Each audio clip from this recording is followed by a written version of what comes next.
নমস্কার। শ্রীমদ্ ভাগবত গীতা দ্বাদশ অধ্যায় ভক্তিযোগ শ্লোক 13 এবং 14। অদ্রষ্টা সর্বভূতানাং মৈত্র করুণ এব চ নির্মম নিরহংকার সমদুঃখ সুখ সুখমি সন্তুষ্ট সততং যোগী যতাত্মা দৃঢ়নিশ্চয় মজ্জপিত মনোবুদ্ধির্য মদ্ভক্ত সমে প্রিয়।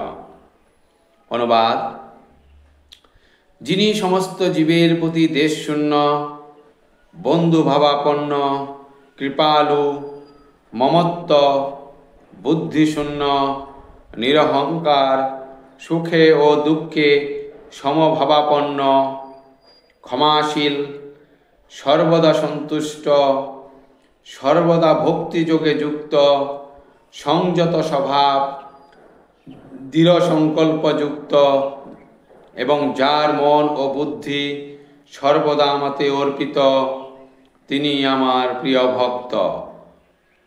তাৎপর্য: পুনরায় শুদ্ধ ভক্তির কথা উল্লেখ করার পর এই শ্লোক দুটিতে ভগবান শুদ্ধ ভক্তের অপ্রাকৃত গুণাবলীর বর্ণনা করেছেন।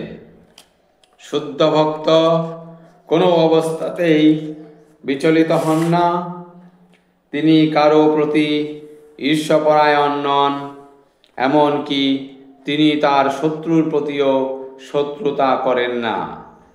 তিনি মনে করেন, আমার পূর্বকৃত কর্মের দোষে এই লোকটি আমার প্রতি শত্রুবৎ আচরণ করছে, তাই কোনো রকম প্রতিবাদ না করে নীরবে সেই কষ্ট সহ্য করাই শ্রেয়। শ্রীমদ্ ভাগবতে বলা হয়েছে, তত্ত্বেহানুকম্পাং সুসমীক্ষমানো ভুঞ্জান এবাত্মকৃতং বিপাকম। ভক্ত যখনই কোনো দুঃখ কষ্ট ভোগ করেন বা অসুবিধার সম্মুখীন হন, তখন তিনি মনে করেন এটি তার প্রতি ভগবানের কৃপা।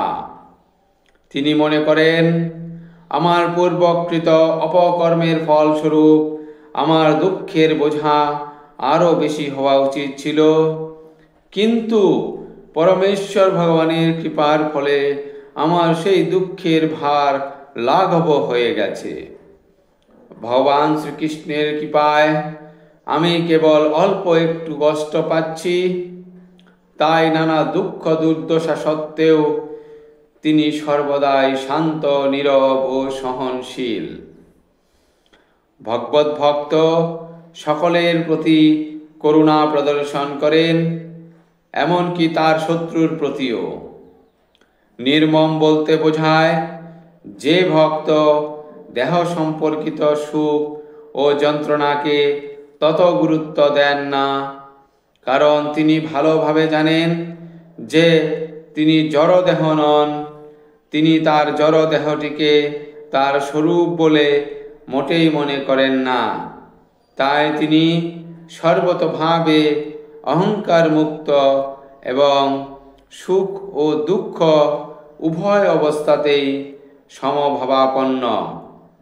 তিনি সহিষ্ণু এবং পরমেশ্বর ভগবানের কৃপায় তিনি যা পান তা নিয়ে সন্তুষ্ট থাকেন। অত্যাধিক কষ্ট স্বীকার করে কোনো কিছু পাওয়ার জন্য তিনি অধিক প্রয়াস করেন না। তাই তিনি সর্বদাই উৎফুল্ল। তিনি যথার্থ যোগী, কারণ তিনি তার গুরুদেবের আদেশ শিরোধার্য করে তা পালন করার জন্য স্থির সংকল্প এবং তার ইন্দ্রিয়গুলি সংযত হওয়ায় তিনি দৃঢ় সংকল্পযুক্ত। তিনি কখনোই কুতর্কের দ্বারা প্রভাবিত হন না, কারণ ভগবত ভক্তির প্রতি তার দৃঢ়নিষ্ঠা থেকে কেউই তাকে বিচলিত করতে পারে না। তিনি সর্বতোভাবে সচেতন যে শ্রীকৃষ্ণই শাশ্বত চিরন্তন ভগবান, তাই কেউ তাকে বিচলিত করতে পারে না। তার এই সমস্ত গুণাবলী থাকার জন্য তিনি পরমেশ্বর ভগবানের শ্রীচরণে নিজের মন ও বুদ্ধি সর্বতোভাবে অর্পণ করতে পারেন।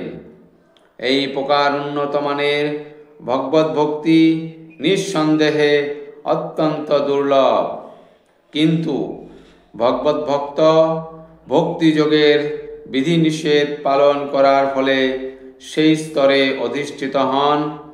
অধিকন্তু ভগবান বলেছেন যে এই ধরনের ভক্ত তার অতি প্রিয়, কেননা তার পূর্ণ কৃষ্ণ ভাবনাময় সমস্ত কার্যকলাপের জন্য ভগবান সর্বদাই তার প্রতি সন্তুষ্ট থাকেন। ধন্যবাদ।